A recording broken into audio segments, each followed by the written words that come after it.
ಲೋಕಸಭಾ ಚುನಾವಣೆಗೆ ಮೈತ್ರಿ partner BJP ಜೊತೆಗಿನ ಮೈತ್ರಿ ಪಾರ್ಟ್ನರ್ ಜೆಡಿಎಸ್ ಅದರಲ್ಲೂ ಕೂಡ ಎಚ್.ಡಿ. ಕುಮಾರಸ್ವಾಮಿ ಇದೇ ತಿಂಗಳು 28ನೇ ತಾರೀಕಿಗೆ ಡೆಲ್ಲಿಗೆ ಹೋಗ್ತಾರೆ. ಡೆಲ್ಲಿಗೆ ಹೋಗಿ ಸೀಟು ಹಂಚಿಕೆ ಬಗ್ಗೆ ಒಂದು ತೀರ್ಮಾನಕ್ಕೆ ಬರ್ತಾರೆ. ಬಿಜೆಪಿ ರಾಷ್ಟ್ರ ನಾಯಕರ ಜೊತೆಯಲ್ಲಿ ರಾಜ್ಯದ ಮೈತ್ರಿ ವಿಚಾರ ಮತ್ತೆ ನಮಗೆಷ್ಟು ಸ್ಥಾನ ನಿಮಗೆಷ್ಟು ಸೀಟು ಅನ್ನೋದ್ರ ಬಗ್ಗೆ ಒಂದು ಚರ್ಚೆ ಮಾಡಿ ಬರ್ತಾರೆ. ಒಂದು ಹಂತಕ್ಕೆ ರಾಜ್ಯದ ಬಿಜೆಪಿ ನಾಯಕರ ಗಮನಕ್ಕೆ ತಂದು ಇಂಥ ಕ್ಷೇತ್ರ ನಮ್ಮ ಪ್ರಭಾವ ಇರುವ ಕ್ಷೇತ್ರ, ನಾವಿಲ್ಲಿ ಸ್ಪರ್ಧೆ ಮಾಡ್ತೀವಿ, ನಮ್ಮ ಕ್ಯಾಂಡಿಡೇಟ್ ಇವರು ಅಂತೇಳಿ ಒಂದು ಹಂತದ ಚರ್ಚೆ ಆಗಿದೆ. ಇದನ್ನ ಹೈಕಮಾಂಡ್ಗೂ ಕೂಡ ತಲುಪಿಸಿದ್ದಾರೆ. ಈಗ ಎಚ್.ಡಿ. ಕುಮಾರಸ್ವಾಮಿ ಇದೇ ತಿಂಗಳು 28ನೇ ತಾರೀಕು ಹೈಕಮಾಂಡ್ ಜೊತೆಯಲ್ಲಿ ಮೈತ್ರಿ ಸೀಟು ಹಂಚಿಕೆಯ ಮಾತುಕತೆಗಾಗಿ ತೆರಳುತ್ತಾ ಇದ್ದಾರೆ.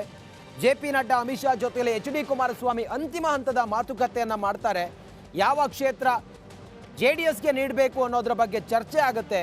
ದೆಹಲಿ ಬಿಜೆಪಿ ಮೂಲಗಳಿಂದ ರಿಪಬ್ಲಿಕ್ ಕನ್ನಡಕ್ಕೆ ಅಧಿಕೃತ ಎಚ್.ಡಿ. ಕುಮಾರಸ್ವಾಮಿ ಅವರು ಡೆಲ್ಲಿಗೆ ಹೋಗುವಂತ ಒಂದು ಮಾಹಿತಿ ಲಭ್ಯವಾಗಿದೆ. ಅದರ ಪ್ರಕಾರ ಇನ್ನು ಚುನಾವಣೆಗೆ 4 ತಿಂಗಳು ಮಾತ್ರ ಬಾಕಿ ಇದೆ.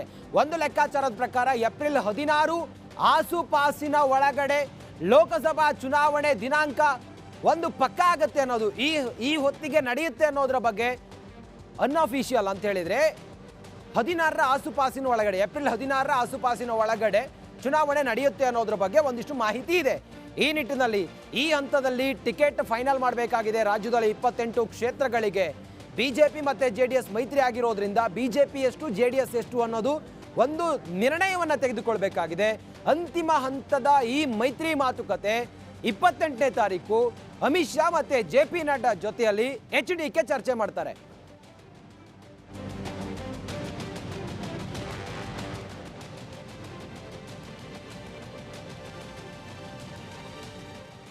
ಇದೇ ಜನವರಿ 12ನೇ ತಾರೀಕು ರಿಪಬ್ಲಿಕ್ ಕನ್ನಡ ಒಂದು ವರದಿಯನ್ನ ಮಾಡಿತ್ತು. ಅದು ಜಗದೀಶ್ ಶೆಟ್ಟರ್ ಅವರು ಬಿಜೆಪಿಗೆ ಮತ್ತೆ ಗರುವಾಪ್ಸಿ ಆಗ್ತಾರೆ ಅಂತೇಳಿ. ಇವತ್ತು ಜನವರಿ 25ನೇ ತಾರೀಕು ನಾವು ಮಾಡಿರುವಂತ ವರದಿ ನಿಜ ಆಗಿದೆ. ಜಗದೀಶ್ ಶೆಟ್ಟರ್ ಬಿಜೆಪಿಗೆ ಮತ್ತೆ ಗರುವಾಪ್ಸಿ ಆಗಿದ್ದಾರೆ. ಬಿಜೆಪಿ ಮನೆಯನ್ನ ಸೇರ್ಕೊಂಡಿದ್ದಾರೆ ಜಗದೀಶ್ ಶೆಟ್ಟರ್. 12ನೇ ತಾರೀಕು ನಾವು ಮಾಡಿದಂತ ಸುದ್ದಿ ಇವತ್ತು ನಿಜ ಆಗಿದೆ. ಜಗದೀಶ್ ಶೆಟ್ಟರ್ ಅವರು ಕಾಂಗ್ರೆಸ್ಗೆ ಸೇರಿ 9 ತಿಂಗಳಾದ್ರೂ ಕೂಡ ಅವರು ಅಲ್ಲಿನ ವಾತಾವರಣಕ್ಕೆ ಅಡ್ಜಸ್ಟ್ ಆಗಲಿಲ್ಲ ಅನ್ನೋದು ಅವರ ಹಾವಭಾವದಲ್ಲಿ ಗೊತ್ತಾಗ್ತಾ ಇತ್ತು. ಅವರು ಮುಖ್ಯಮಂತ್ರಿ ಆಗಿದ್ದಂಥ ಜಗದೀಶ್ ಶೆಟ್ಟರ್ ಅವರು ಬಿಜೆಪಿ ಸರ್ಕಾರ ಇದ್ದಾಗ ಅವರನ್ನ ಹೋಗಿ ಪರಿಷತ್ನ ಸದಸ್ಯರನ್ನಾಗಿ ನೀವು ಕೂರಿಸಿ ಬದಿಗೆ ಸರಿಸಿದ್ರಿ ಅನ್ನೋದು ಅವರ ಒಂದು ಅಸಮಾಧಾನಕ್ಕೆ ಕಾರಣ ಆಗಿತ್ತು. ಮತ್ತೆ ಅವರಿಗೆ ಅವರ ಹಿರಿತನಕ್ಕೆ ಸರಿಯಾದಂಥ ಗೌರವ ಕೊಡಲಿಲ್ಲ ಅನ್ನೋದು ಕೂಡ ಅವರ ಮನಸ್ಸಿನಲ್ಲಿತ್ತು. ಆ ಕಾರಣದಿಂದ ಇನ್ನು ಮುಂದೆ ನನಗೆ ಕಾಂಗ್ರೆಸ್ನಲ್ಲಿ ಇರ್ಲಿಕ್ಕಾಗಲ್ಲ ಅನ್ನೋ ತೀರ್ಮಾನ ಮಾಡಿ ಇವತ್ತು ಅಧಿಕೃತವಾಗಿ ಬಿಜೆಪಿಗೆ ಸೇರ್ಪಡೆಯಾಗಿದ್ದಾರೆ. ಬಿಜೆಪಿಯ ಕಟ್ಟಾಳು ಜಗದೀಶ್ ಶೆಟ್ಟರ್.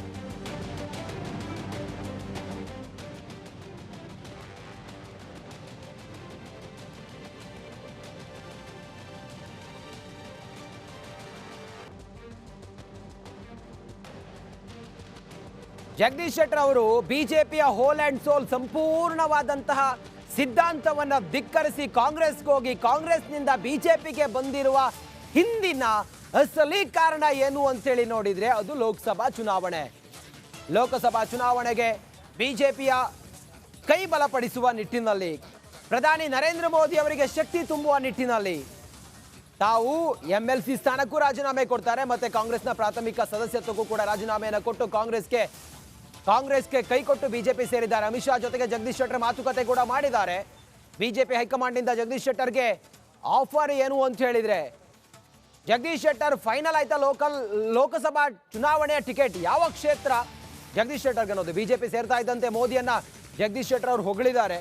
ಮತ್ತೆ ಒಂದು ಕ್ಲಾರಿಟಿ ಅಂತ ಹೇಳಿದ್ರೆ ಜಗದೀಶ್ ಶೆಟ್ಟರ್ ಯಾವ ಕ್ಷೇತ್ರದಿಂದ ನಿಲ್ತಾರೆ ಲೋಕಸಭಾ ಚುನಾವಣೆಯಲ್ಲಿ ಅನ್ನೋದ್ರ ಬಗ್ಗೆ ಅಮಿತ್ ಶಾ ಜೊತೆಯಲ್ಲಿ ಒಂದು ಮಾತುಕತೆ ಆಗಿದೆ.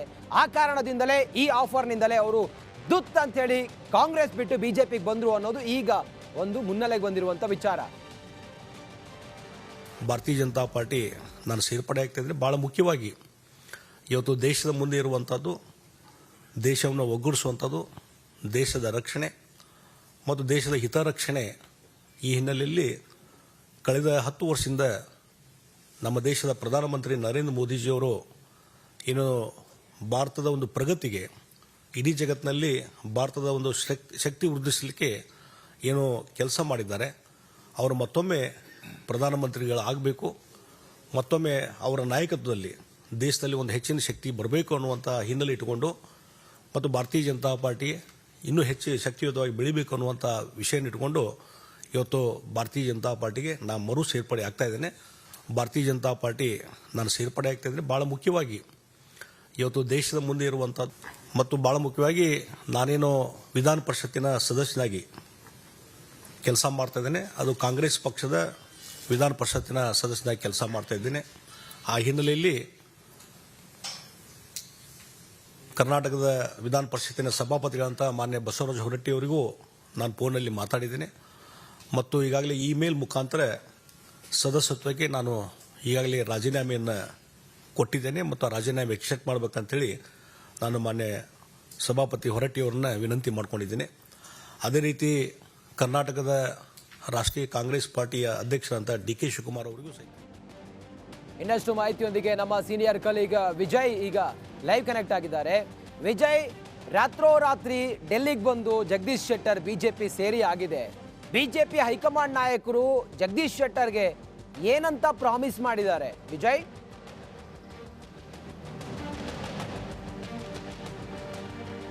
ರಂಜಿತ್, ಮಾಜಿ ಸಿಎಂ ಜಗದೀಶ್ ಶೆಟ್ಟರ್ ಅವರನ್ನ ಬಿಜೆಪಿ ಹೈಕಮಾಂಡ್ ನಾಯಕರ ಮನವಿ ಮತ್ತು ಅವರ ಕಾರ್ಯಾಚರಣೆ ಹಿನ್ನೆಲೆಯಲ್ಲಿ ಜಗದೀಶ್ ಶೆಟ್ಟರ್ ಅವರು ಬಿಜೆಪಿಗೆ ಸೇರಿರುವಂಥದ್ದು. ಯಾಕಂದರೆ ಕಳೆದ ವಿಧಾನಸಭಾ ಚುನಾವಣೆಯಲ್ಲಿ ಒಂದು ರೀತಿಯ ಸ್ವಾಭಿಮಾನಕ್ಕೆ ಧಕ್ಕೆ ಅವಮಾನ ಆದ ಹಿನ್ನೆಲೆಯಲ್ಲಿ ಜಗದೀಶ್ ಶೆಟ್ಟರ್ ಅವರು ಸಿಡಿದೆದ್ದು ಕಾಂಗ್ರೆಸ್ಗೆ ಸೇರಿದ್ರು. ಅದು ಕಾಂಗ್ರೆಸ್ನಲ್ಲಿ ವಾತಾವರಣ ಅವ್ರಿಗೆ ಅಡ್ಜಸ್ಟ್ ಆಗಲಿಲ್ಲ, ಅವರ ಒಂದು ಕಂಫರ್ಟಬಲ್ ಇರಲಿಲ್ಲ. ಆದರೆ ಬಿಜೆಪಿಗೆ ಮತ್ತೆ ಹೋಗ್ಬೇಕಂತಂದ್ರೆ ರಾಜ್ಯ ನಾಯಕರ ಆಹ್ವಾನ ಅಥವಾ ರಾಜ್ಯ ನಾಯಕರ ಮನವಿ ಮೇರೆಗೆ ಹೋದರೆ ಅವರಿಗೆ ಅಷ್ಟೊಂದು ಅಲ್ಲಿ ಒಂದು ವ್ಯಾಲ್ಯೂ ಇರೋದಿಲ್ಲ. ಈ ಹಿನ್ನೆಲೆಯಲ್ಲಿ ಹೈಕಮಾಂಡ್ ನಾಯಕರ ಎಂಟ್ರಿ ನಂತರ ಅವರು ಹೋಗಿ, ಯಾಕಂದ್ರೆ ಮಾಜಿ ಸಿಎಂ ಆಗಿರುವಂಥದ್ದು ಮತ್ತು ಹಿರಿಯ ನಾಯಕರಾಗಿರುವಂಥ ಹಿನ್ನೆಲೆಯಲ್ಲಿ ಖುದ್ದು ಅಮಿತ್ ಶಾ ಅವರ ಭೇಟಿಯ ಬಳಿಕ ಹೈಕಮಾಂಡ್ ನಾಯಕರ ಸಮ್ಮುಖದಲ್ಲಿ ಪಕ್ಷವನ್ನು ಸೇರ್ಪಡೆ ಮಾಡಿದ್ರು. ಅದು ಇಂದು ಬಹಳ ಪ್ರಮುಖವಾಗಿ ಈಗಾಗಲೇ ಕೂಡ ಕಾಂಗ್ರೆಸ್ನಿಂದ ಲೋಕಸಭಾ ಟಿಕೆಟನ್ನು ಆಫರ್ ಕೊಟ್ಟಿದ್ರೂ ಕೂಡ ಅಲ್ಲಿ ಬಿಜೆಪಿಗೆ ಸೇರಬೇಕಾದ್ರೆ ಒಂದಷ್ಟು ಚರ್ಚೆಗಳಾದವು. ಅಂದರೆ ಇಂಥ ಸ್ಥಾನ ಬೇಕು ಅಂತಲ್ಲ, ಆದರೆ ಒಂದು ಬಿಜೆಪಿ ಹೈಕಮಾಂಡ್ ನಾಯಕರು ಒಂದು ಭರವಸೆಯನ್ನು ಕೊಟ್ಟಿರುವಂಥದ್ದು. ಯಾಕಂದರೆ ಅವರ ಹಿರಿತನ ಮತ್ತು ಅವರದೇ ಆದಂಥ ವೋಟ್ ಬ್ಯಾಂಕ್ ಇರುವಂಥದ್ದು, ಈ ಮತ್ತು ಉತ್ತರ ಕರ್ನಾಟಕ ಭಾಗದಲ್ಲಿ ಅವ್ರದ್ದೊಂದಷ್ಟು ಹಿಡಿತಾ ಇರುವಂಥ ಹಿನ್ನೆಲೆಯಲ್ಲಿ ಅವರಿಗೆ ಹಾವೇರಿ ಲೋಕಸಭಾ ಕ್ಷೇತ್ರದಿಂದ ಟಿಕೆಟ್ ಒಂದು ಆಫರನ್ನು ಕೊಟ್ಟಿರುವಂಥದ್ದು, ಆ ಒಂದು ಭರವಸೆಯನ್ನು ಕೊಟ್ಟಿದ್ದಾರೆ ಅಂತ ಹೇಳಲಾಗ್ತಾ ಇದೆ. ಅದರ ಜೊತೆಗೆ ಮುಂದಿನ ದಿನಗಳಲ್ಲಿ ಕೇಂದ್ರದಲ್ಲಿ ಒಂದು ಕೇಂದ್ರದಲ್ಲಿ ಸಚಿವ ಸ್ಥಾನ ಸಂಬಂಧಪಟ್ಟಂತೂ ಕೂಡ ಒಂದು ಆಲೋಚನೆ, ಆ ಒಂದು ಚಿಂತನೆ ಮತ್ತು ಆ ರೀತಿ ಒಂದು ಚರ್ಚೆಗಳು ಕೂಡ ನಡೆದಿರುವಂಥದ್ದು. ಅಂದರೆ ನೇರವಾಗಿ ಹೇಳಿಲ್ಲ ಹೈಕಮಾಂಡು ಜಗದೀಶ್ ಶೆಟ್ಟರ್ ಅವರಿಗೆ ಮುಂದಿನ ದಿನಗಳಲ್ಲಿ ಕೇಂದ್ರದಲ್ಲಿ ಒಂದು ಅಧಿಕಾರ ಸ್ಥಾನ ಕೊಡ್ತೀನಿ ಅಂತ ಹೇಳುವ ಮೂಲಕ ಜಗದೀಶ್ ಶೆಟ್ಟರ್ ಅವರನ್ನ ಒಂದು ರೀತಿಯಲ್ಲಿ ಮನವೊಲಿಸಿರುವಂಥದ್ದು. ಜೊತೆಗೆ ಬಹಳ ಪ್ರಮುಖವಾಗಿ ಯಾಕಂದರೆ ಹೈಕಮಾಂಡ್ ನಾಯಕರು ಖುದ್ದು ಎಂಟ್ರಿಯಿಂದ ಜಗದೀಶ್ ಶೆಟ್ಟರ್ ಬಿಜೆಪಿಗೆ ಹೋಗಿರುವಂಥ ಹಿನ್ನೆಲೆಯಲ್ಲಿ ಒಂದಷ್ಟು ಭರವಸೆಯನ್ನು ಕೊಟ್ಟಿರುವಂಥದ್ದು. ಅದರಲ್ಲಿ ಜಗದೀಶ್ ಶೆಟ್ಟರ್ ಒಂದು ಹೇಳಿರುವಂಥದ್ದು, ಪಕ್ಷಕ್ಕೆ ಮರಳಿ ಬಂದ ಹಿನ್ನೆಲೆಯಲ್ಲಿ ಗೌರವಯುತವಾಗಿ ನಡೆಸ್ಕೊಳ್ಬೇಕು ಅನ್ನುವಂಥದ್ದು.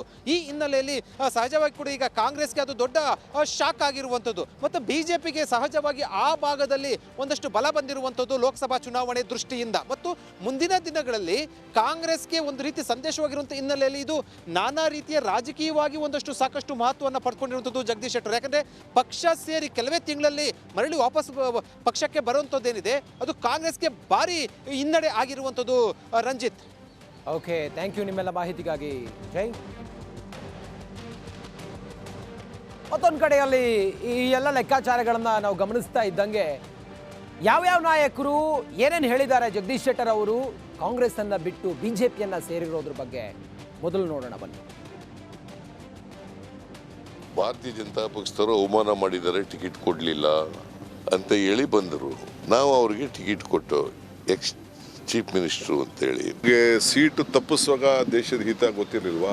ಸೀಟು ತಪ್ಪಿಸುವಾಗ ಕಾಂಗ್ರೆಸ್ ಪಾರ್ಟಿ 5 ವರ್ಷದ MLCನ ಗೌರವದಿಂದ ಅವ್ರಿಗೆ ನಾಮಿನೇಷನ್ ಮಾಡಿದಾಗ ಕಾಂಗ್ರೆಸ್ ಹಿತ ದೇಶದ ಹಿತ ಗೊತ್ತಿರಲಿಲ್ವಾ?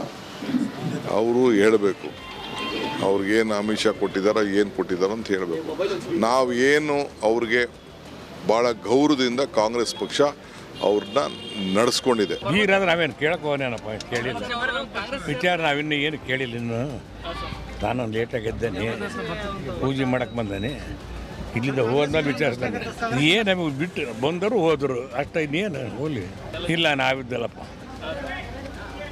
ಸರಿ ತೆಗಿ ಸರ್. ನೀವೇನು ಚರ್ಚೆ ಮಾಡಿಲ್ಲ ಸರ್? ಹಾಂ, ಚರ್ಚೆ ಮಾಡಿಲ್ಲ, ಮಾತಾಡಿಲ್ಲ, ಕೇಳಿಲ್ಲ, ಹೇಳಿಲ್ಲ. ನಡಿ ಬೀಗ್ರ ಸರ್, ಬೀಗ್ರ ಆದರೆ ಏನಾಯ್ತು? ಅವ್ರ ದಾರಿ ಅವ್ರಿಗೆ, ನಮ್ಮ ದಾರಿ ನಮಗೆ. ಜಗದೀಶ್ ಶೆಟ್ಟರು ಹಿಂದೆ ಮುಖ್ಯಮಂತ್ರಿಯಾಗಿ ಪಕ್ಷದ ಅನೇಕ ಜವಾಬ್ದಾರಿಗಳನ್ನು ವಹಿಸಿಕೊಂಡು ದುಡಿದಂಥ ಒಬ್ಬ ಹಿರಿಯ ವ್ಯಕ್ತಿ. ನಮ್ಮೆಲ್ಲ ಕಾರ್ಯಕರ್ತರ ಅಪೇಕ್ಷೆ ಇತ್ತು ಅವರು ವಾಪಸ್ BJPಗೆ ಬರಬೇಕು ಅಂಥೇಳಿ.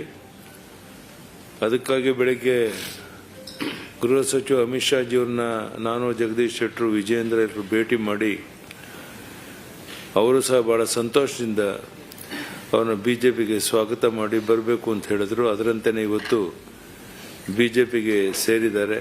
ಭಾರತೀಯ ಜನತಾ ಪಾರ್ಟಿ ಸೇರ್ಪಡೆ ಆಗ್ತೇನೆ ಅನ್ನುವ ವಿಚಾರವನ್ನು ಅವ್ರು ಮುಂದೆ ಇಟ್ಟಾಗ ಅಮಿತ್ ಶಾಜಿಯವರು ಕೂಡ ತುಂಬ ಸಂತೋಷವನ್ನು ವ್ಯಕ್ತಪಡಿಸಿದರು. ನಡ್ಡಾಜಿಯವರು ಕೂಡ ಭಾಳ ಸಂತೋಷವನ್ನು ವ್ಯಕ್ತಪಡಿಸಿದ್ದಾರೆ. ನಮ್ಮೆಲ್ಲರಿಗೂ ಸಹ ರಾಜ್ಯದ ಪ್ರತಿಯೊಬ್ಬ ಭಾರತೀಯ ಜನತಾ ಪಾರ್ಟಿ ಕಾರ್ಯಕರ್ತನೂ ಕೂಡ ಮಾನ್ಯ ಜಗದೀಶ್ ಶೆಟ್ಟರ್ ಅವರು BJPಗೆ ಮರಳಿರ್ತಕ್ಕಂಥದ್ದು ತುಂಬ ಸಂತೋಷವನ್ನು ತಂದಿದೆ ಅಂತೇಳಿ ನಾನು ಈ ಸಂದರ್ಭದಲ್ಲಿ ಹೇಳೋದಕ್ಕೆ ಇಚ್ಛಪಡ್ತೇನೆ. ಅವ್ರ ತಂದೆ ಕಾಲದಿಂದಲೂ ಕೂಡ ಭಾರತೀಯ ಜನತಾ ಪಾರ್ಟಿಯ ವಿಚಾರ ಸಿದ್ಧಾಂತವನ್ನು ಒಪ್ಪಿಕೊಂಡು ಈ ಪಕ್ಷದಲ್ಲಿ ಇದ್ದವರು. ಯಾವುದೋ ಸಹ ಒಂದು ಮನಸ್ಸಿಗೆ ಆ ವಿಚಾರಕ್ಕೆ ಬೇಜಾರಾಗಿತ್ತೋ ನನಗಂತೂ ಗೊತ್ತಿಲ್ಲ. ಆದರೆ ಅವ್ರು ಹೋದಾಗ ನಮ್ಮೆಲ್ಲರಿಗೂ ದೊಡ್ಡ ಶಾಕ್ ಆಗಿತ್ತು, ಯಾಕೆ ಹೋದರು ಅಂತ. ಈಗ ನನಗೆ ಗೊತ್ತಿತ್ತು, ಅವತ್ತು ನಾನು ಹೇಳಿದ್ದೆ, ಯಾವುದೇ ಕಾರಣಕ್ಕೂ ಕೂಡ ಅವ್ರ ಮೈಯಲ್ಲಿ ಹರಿತಾ ಇರೋದು ರಕ್ತ ಹಿಂದುತ್ವದ ರಕ್ತ.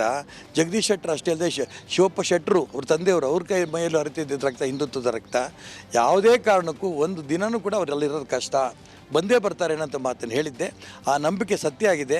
ನಮಗೆ ನಮ್ಮೆಲ್ಲರೂ ಕೂಡ ಕೊಟ್ಟಿರೋಂಥ ಸಂಸ್ಕಾರ ಆ ಪಕ್ಷ ಬೇರೆ ಪಕ್ಷದಲ್ಲಿ ಹೋಗಿ